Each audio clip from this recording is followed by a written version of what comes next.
Bayangin deh, kita sekarang hidup di sebuah era yang kayaknya cuma ada di film fiksi ilmiah. Mesin udah bisa nulis puisi, dan algoritma di HP kamu mungkin lebih paham kebiasaanmu daripada diri kamu sendiri. Keren? Pasti. Tapi di balik semua keajaiban teknologi ini, jujur aja, ada semacam kegelisahan eksistensial yang mengintai kita semua. Nah, untuk bisa survive, di bahasan kita kali ini, kita bakal mundur sejenak ke pertengahan abad ke-20. Kita akan membedah pemikiran seorang filsuf bernama Driyarkara. Pemikirannya ini, luar biasanya, kini malah menjelma jadi semacam cetak biru darurat buat kelangsungan hidup kita sebagai manusia. Oke, mari kita bedah ini bareng-bareng. Sadar atau enggak, kita lagi hidup di tengah sebuah paradoks yang lumayan mengganggu. Di satu sisi, kita ini generasi yang paling terkoneksi sepanjang sejarah umat manusia. Jarak fisik tuh udah nggak ada artinya lagi. Kita bisa video call sama siapa aja, di belahan bumi mana aja, cuma dalam hitungan detik. Tapi ironisnya, data justru menunjukkan kalau kita ini adalah generasi yang paling merasa kesepian. Aneh banget kan? Gimana mungkin kita dikelilingi ribuan followers dan teman virtual, tapi di saat yang sama ngerasa benar-benar terisolasi? Ternyata, teknologi yang niatnya menjembatani kita, seringkali malah bikin jurang emosional yang nggak kasat mata. Kita benar-benar tersesat di tengah keramaian digital. Dan masalahnya nggak berhenti di rasa kesepian aja, ada kontradiksi lain yang nggak kalah tajam. Coba pikirin, di ujung jari kita punya akses instan ke jutaan fakta, literatur, dan seluruh sejarah umat manusia. Nggak pernah ada masa di mana informasi itu sebegitu tumpah ruah dan murahnya kayak sekarang. Tapi, paradoksnya, kita malah sering ngerasa kehilangan makna hidup. Ledakan data ini, anehnya, justru bikin makna itu jadi terpecah belah.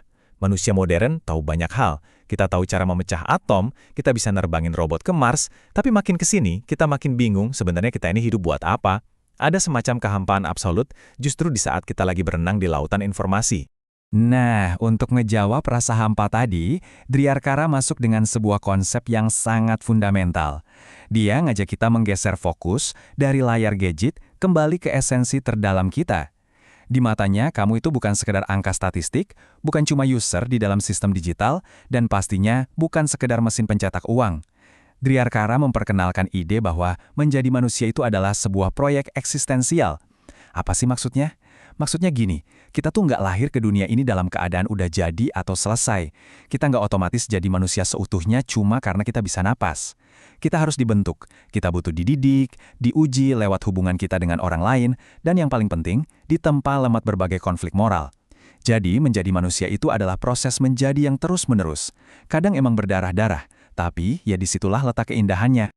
Dari gagasan proyek eksistensial itu, lahirlah salah satu pemikiran yang menurut saya paling mind-blowing. Coba kamu resapi pelan-pelan kutipan ini. Aku menjadi manusia melalui engkau. Kelihatannya super sederhana ya, tapi beban filosofisnya itu luar biasa dalam. Driyarkara pengen nekenin kalau kesadaran kita itu bukan sesuatu yang berdiri sendiri. Kamu nggak bisa ngurung diri di kamar seumur hidup dan berharap jadi manusia yang utuh. Mustahil.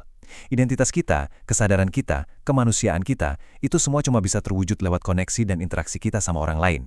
Kehadiran orang lain, atau engkau, adalah syarat mutlak supaya si aku ini benar-benar eksis. Yang bikin poin ini makin menarik adalah, gimana persisnya proses itu terjadi. Coba bayangin bayi yang baru lahir. Bayi itu ibaratnya cuma punya potensi biologis mentah. Terus gimana caranya dia bisa berubah jadi manusia dewasa yang kompleks? Jawabannya, lewat hal-hal emosional yang intens dari orang-orang di sekitarnya. Dimulai dari sesuatu yang super intim, kayak tatapan mata seorang ibu. Terus berkembang lewat bahasa yang dia dengar tiap hari, gimana orang-orang memperlakukan dia, nilai-nilai yang pelan-pelan dia serap dari lingkungan. Dan jangan lupa juga luka emosional mendalam yang mungkin dia alamin. Semua pengalaman relasional itulah yang pelan-pelan memahat si potensi biologis tadi jadi identitas manusia seutuhnya. Dan kalau kamu mikir, ini mah cuma omongan filsafat zaman dulu. Tunggu dulu. Buktinya, sains modern secara harfiah memvalidasi apa yang udah diomongin Driyarkara puluhan tahun lalu. Gila kan? Driyarkara bilang identitas itu dibangun lewat orang lain. Nah, ilmu neuroscience masa kini nemuin yang namanya mirror neurons atau sel saraf cermin di otak kita. Sel ini nyala nggak cuma pas kita ngelakuin sesuatu, tapi juga pas kita ngelihat orang lain ngelakuin hal itu. Terus, Driyarkara ngomongin kesadaran relasional. Psikologi modern nyebutnya kognisi sosial. Driyarkara bilang koneksi membentuk eksistensi. Sains kebuktiin itu lewat attachment theory atau teori kelekatan. Otak kita tuh secara biologis emang didesain dan dibangun lewat hubungan antar manusia. Jadi, ini bukan sekadar puitis-puitisan, ini fakta biologis kita. Sekarang coba kita zoom out sebentar, kita lihat ke skala peradaban. Disinilah diagnosis Dryarkara terasa kayak tamparan keras buat zaman kita sekarang. Krisis terbesar umat manusia saat ini tuh bukan kurangnya teknologi, nggak sama sekali. Kita punya satelit, kita punya komputer kuantum, AI di mana-mana. Krisis sejati kita adalah hancurnya makna. Sistem media sosial raksasa yang awalnya diciptakan untuk bikin kita makin akrab, sekarang tanpa disadari malah bikin kita makin gampang berkelompok-kelompok, gampang kepancing emosi, dan memicu kemarahan publik yang luar biasa cepat. Kita kejebak di dalam gelembung algoritma kita sendiri, dan di tengah kebisingan itu semua peradaban kita pelan-pelan kehilangan pusat moralnya. Secara sistem kita terkoneksi, tapi secara makna kita ambyar. Terus gimana dong cara kita keluar dari krisis ini? Nah, Dryarkara nawarin solusi dengan merombak total cara kita memandang pendidikan. Ada ironi yang lumayan pahit nih di era kita. Pendidikan sering banget cuma disempitkan jadi sekedar transfer info, ngafalin materi buat ujian, atau dapat ijazah biar gampang cari kerja. Padahal, di era di mana AI bisa ngafalin miliaran data dalam hitungan milidetik secara gratis, sistem kayak gitu tuh udah basi banget. Sebaliknya, Dryarkara bilang pendidikan itu harusnya sebuah proses pembentukan keberadaan manusia. Bukan cuma soal ngisi kepala dengan hafalan, tapi ngebentuk cara kita mandang diri sendiri, mandang orang lain, dan nyiapin masa depan. Saat AI bikin informasi jadi super murah, kemampuan manusiawi kayak refleksi diri, kebijaksanaan, empati, dan integritas moral justru jadi barang langka yang harganya tak ternilai. Yuk kita lihat gimana efek dominonya bekerja, karena ini ngebentuk arsitektur peradaban yang jauh lebih besar. Logikanya tuh masuk akal banget. Sebuah negara yang hebat itu mulainya bukan dari infrastruktur jalan tol atau gedung pencakar langit. Semuanya bermula dari fondasi paling bawah, kesadaran manusia. Kesadaran yang bagus bakal ngebentuk orientasi moral yang kuat. Nah, kalau moralnya udah bener, otomatis akan tercipta relasi sosial yang sehat di antara warganya. Hubungan yang sehat ini kemudian melahirkan masyarakat yang stabil dan bangsa yang kuat. Dan puncaknya, barulah kita dapat sebuah peradaban yang benar-benar bisa bertahan melintasi zaman. Jadi, fondasi dari semua hal luar biasa di dunia ini murni ada di dalam isi kepala dan moralitas setiap individunya. Tapi ingat, peringatan Dryarkara juga nggak kalah ngerinya. Coba bayangin, kalau satu aja blok fondasi tadi rusak, seluruh peradaban ini bisa runtuh dalam sekejap. Ini kebalikannya yang jujur aja sering kita lihat sekarang. Dimulai dari pendidikan yang dangkal, pendidikan yang ngejar angka doang tanpa merhatiin karakter. Ini bakal nyetak manusia-manusia manipulatif. Orang-orang ini kemudian dapat posisi di pemerintahan atau perusahaan dan jadilah institusi yang korup. Institusi korup udah pasti bikin masyarakat nggak percaya lagi, memicu distrust besar-besaran. Dan boom, akhirnya budaya itu hancur berantakan.